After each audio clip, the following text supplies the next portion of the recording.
सरकार ये कह रही है कि जो लोग इससे पहले लगे हुए हैं जो डिपार्टमेंट्स हैं उनको देखा जाएगा और उनकी छांट की जाएगी। और जो बहुत बहुत शुक्रिया ज्वाइन करने के लिए। मैं आपके साथ आरिफ हुसैन, आप देख रहे हैं आरिफ ऑफिशियल यूट्यूब चैनल। एक बड़ी खबर सामने निकल कर आ चुकी है तमाम डेली वेजर्स भाइयों के लिए, जितने भी अलग अलग डिपार्टमेंट्स में डेली वेजर्स काम कर रहे हैं, चाहे वो SPOs हो, PHE हो, PDD हो, NYCs हो या होम गार्ड्स हो, आप सभी के लिए जो एक बड़ी खबर सामने निकल कर आ चुकी है।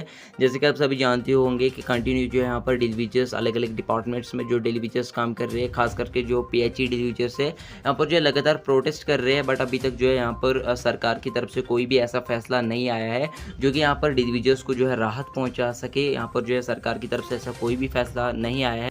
अब जो है क्या यहाँ पर डेली वेजर्स को जो है परमानेंट किया जाएगा या नहीं, क्या डेली वेजर्स की जो सैलरी है क्या वो इंक्रीज़ की जाएगी या नहीं, और साथ ही साथ यहाँ पर डेली वेजर्स की जो पेंडिंग वेजेस है, जैसे कि आप सभी जानते होंगे कि डेली वेजर्स की 70 महीने से जो यहाँ पर पेंडिंग वेजेस बकाया है, क्या सरकार जो उस पेंडिंग वेजेस को रिलीज़ करेगी या नहीं, आगे आप इस रिपोर्ट में जान लीजिएगा। लेकिन ये सब जानने से पहले चैनल पर पहली बार आए हो तो चैनल को भी आप जरूर सब्सक्राइब कर देना, ताकि आपके रिगार्डिंग कोई भी अपडेट सामने निकल कर आती है सबसे पहले जो आपको हमारे इस यूट्यूब चैनल पर अपडेट जो है प्रोवाइड कर दिया जाएगा। सो चैनल को सब्सक्राइब करना ना भूले। तो चलिए एक नज़र पहले आप इस अपडेट पे डालिए, फिर जो हम आगे बात करेंगे। सब क्या मुतालबात हैं कि आज आप मजबूर हो गए हैं यहाँ पर इतनी बड़ी तादाद में आने को और यहाँ पर इंतजामिया के खिलाफ और खासकर आपका जो महकमा है उसके खिलाफ एहतजाज करने? देखिए सर, 1 महीना काम करने के बाद हमारी उजरत, हमारा तनख्वाह हमारा हक बनता है।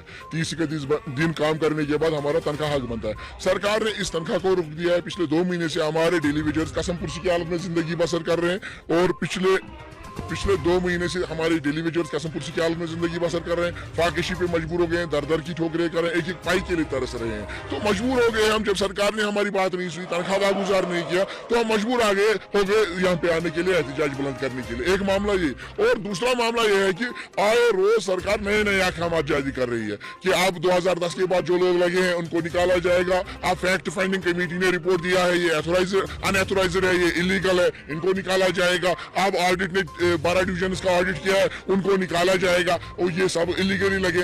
इन सब से पूछना चाहता हूँ, पिछले 22 साल से हम काम कर रहे हैं। अगर ये अहल होते तो 22 साल हमको इतना वेट नहीं करवाते। 22 साल इनको लगे हमें अनऑथोराइज्ड साबित करने में। इसका मतलब ये ना है, फिर इनको पहले छुट्टी होनी चाहिए, उसके बाद हमारे हवाले से फैसला होना चाहिए। एक मामला है, 22 साल जो हमने अपनी जिंदगी का जवानी का प्राइम टाइम दे दिया है और अपना वक्त दे दिया है, क्या ये वापस कर सकते हैं? क्या LG साहब, चीफ सेक्रेटरी साहब वो वक्त वापस कर सकते हैं? वो जवानी वापस कर सकते हैं हमारी मुलाजमीन को? नहीं कर सकता है। और न इनके पास इसका नियामुल बदल है। और करना क्या है सरकार को ये करना चाहिए था कि हिंदुस्तान की बड़ी पंचायत पार्लियामेंट में वजीर आजम साहब पूरे हिंदुस्तान का नुमाइंदा ये ऐलान कर रहा है कि जम्मू कश्मीर 15 इतने करोड़ को के सामने ऐलान कर रहा है, खिताब कर रहा है कि हम छोटे दर्जे के मुलाजमीन, जम्मू कश्मीर के छोटे दर्जे के मुलाजमीन के साथ इंसाफ करेंगे। मिनिमम वेज एक्ट का इतलाक होगा और रेगुलराइजेशन का इतलाक होगा। अगर आप पंचायत का एहतराम करते हो, अगर आप वजीर आजम के वादे का एहतराम करते हो, उनका एहतराम करते हो, तो उस वादे को अमली जामा पहनाने की जरूरत है, न कि आए रोज नए नए अहकाम सादिर करने की जरूरत है। एक मामला ये, और दूसरा मामला ये है कि सरकार ने 7th पे कमीशन ने 2018 में रिपोर्ट पेश की थी कि मिनिमम वेज 18,000 से 24,000 होना चाहिए।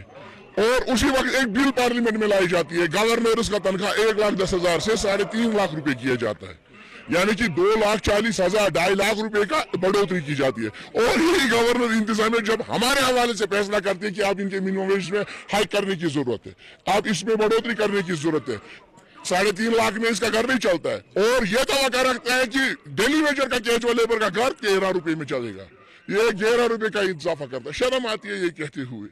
ऐसे लोग क्या सोच रखते हैं? ऐसे लोग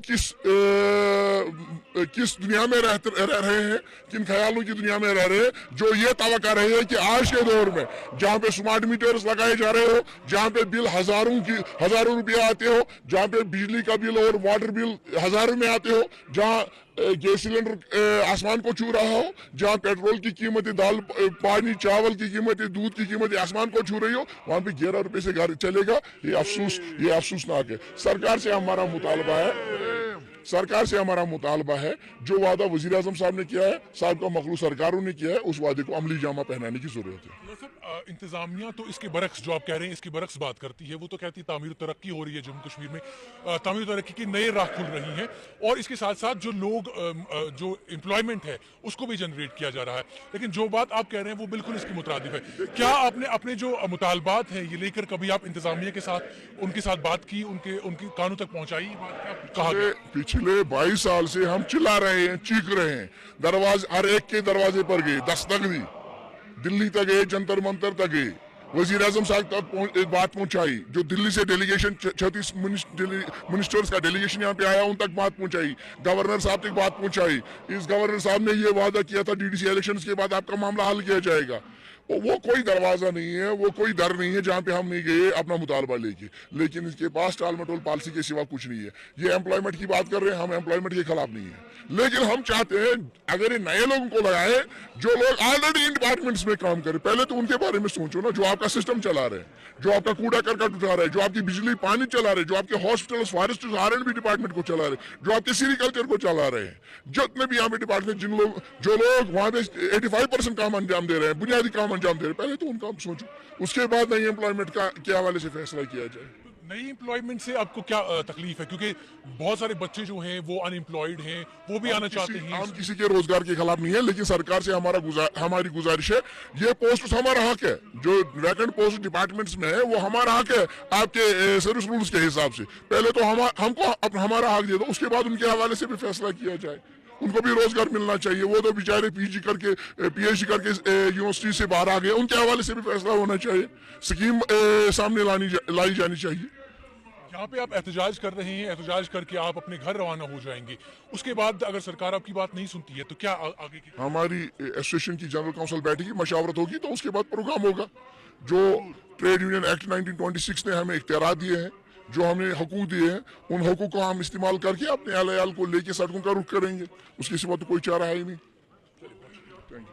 तो नाज़रीन किराम, जिस तरीके से आप देख रहे हैं सजाद दोपरे जो हैं हमारे साथ बात कर रहे थे और इन्होंने अपने मुतालबात बताए कि एक तो सरकार ये कह रही है कि जो लोग इससे पहले लगे हुए हैं जो डिपार्टमेंट्स हैं उनको देखा जाएगा और उनकी छांट की जाएगी और जो लोग इलीगल तरीके से रखे हैं उनको निकाला जाएगा। और उसके साथ साथ इनका ये भी मुतालबा है कि जो मिनिमम वेजेस एक्ट है या इनकी जो पेंडिंग सैलरीज हैं और भी मुतालबात हैं कि कुछ लोगों ने जो ज़मीनें दी हुई हैं इसके लिए उनको उनके घर से कोई मुलाजिम होना चाहिए था, जिनको मुलाजमत दी जानी चाहिए थी, लेकिन अभी भी वो चीज़ नहीं हो पाई है। तो इन सारे मुतालबात को लेकर आज ये यहाँ पर आए हुए हैं और यहाँ पर सरापा एहतजाज है और इस वक्त मैं मेरे पीछे देख रहा हूँ कि बड़ी तादाद में यहाँ पर ये लोग जो है एहतजाज करने के लिए आए हुए हैं। और जिस तरह से इन्होंने आखिर में कहा कि अगर इनकी आज भी बात नहीं सुनी जाती है तो इसके आगे का क्या लाहे अमल होगा वो मुशावरती जो कमेटी है उसके साथ बात करके आगे का लाहे अमल जो है तय किया जाएगा।